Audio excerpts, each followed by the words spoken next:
सूरत माइदा आयत नंबर 5। अल-यौम उहिल्ल लकुमुत-तय्यिबात, आज हलाल कर दी गई हैं तुम्हारे लिए पाकीज़ा चीज़ें।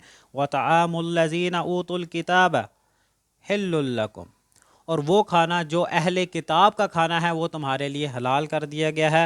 मतलब अहले किताब अगर आपके पास हलाल खाना लेकर आएँ तो वो आपके लिए हलाल है, चाहे वो गोश्त हो, अगर उन्होंने अल्लाह के नाम पे ऊपर कुर्बान किया हो तो वो आपके लिए हलाल है।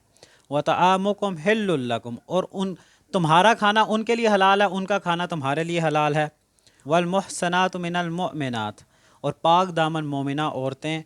वल मुहसनातु मिनल लज़ीना ऊतुल किताब मिन कब्लिकुम, और पाक दामन अहले किताब की जिनको तुमसे पहले किताब अता की गई थी उनकी औरतें भी हलाल हैं तुम्हारे लिए। अगर इज़ा आतैतुमूहुन्ना उजूरहुन्ना, अगर तुम उनको दे दो उनका हक महर, उनके साथ निकाह कर लो तो तुम्हारे लिए वो औरतें हलाल हो जाएंगी।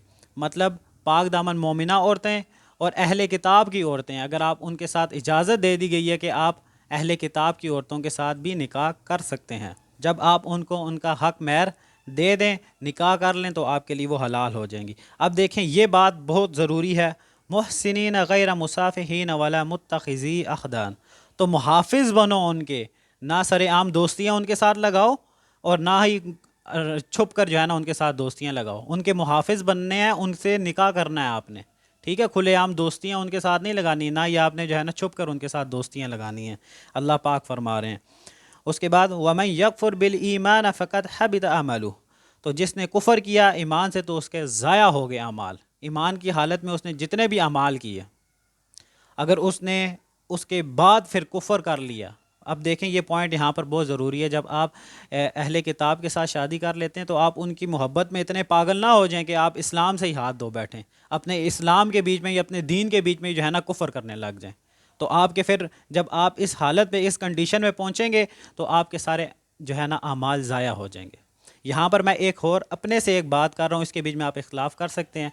अहले किताब के साथ हमेशा उस शख्स को शादी करनी चाहिए, अहले किताब जो औरतें हैं हमेशा उस शख्स को उनके साथ शादी करनी चाहिए जो ईमानी तौर पे मजबूत हो, उसका ईमान मजबूत हो। क्योंकि कमज़ोर इंसान जब उसके साथ शादी करेगा, ईमान से कमज़ोर इंसान उनके साथ शादी करेगा तो वो उन्हीं जैसा ही हो जाएगा, ठीक है। तो अल्लाह पाक फरमा रहे वमन यकफुर बिल ईमान, तो जिसने कुफ़र किया ईमान से तो उसके अमाल सारे ज़ाया हो गए। अगर उसने पूरी ज़िंदगी अपना बहुत अच्छी ज़िंदगी गुजारी, अल्लाह की इबादत में गुजारी, अल्लाह के अहकामात के मुताबिक गुजारी, अगर उसने फिर कुफ़र कर लिया इन कामों के बाद तो फिर उसके अमाल सारे ज़ाया हो गए। वहुवा फ़िल आखिरति मिनल खासिरीन, और वो आखिरत में नुकसान उठाने वाला हो गया।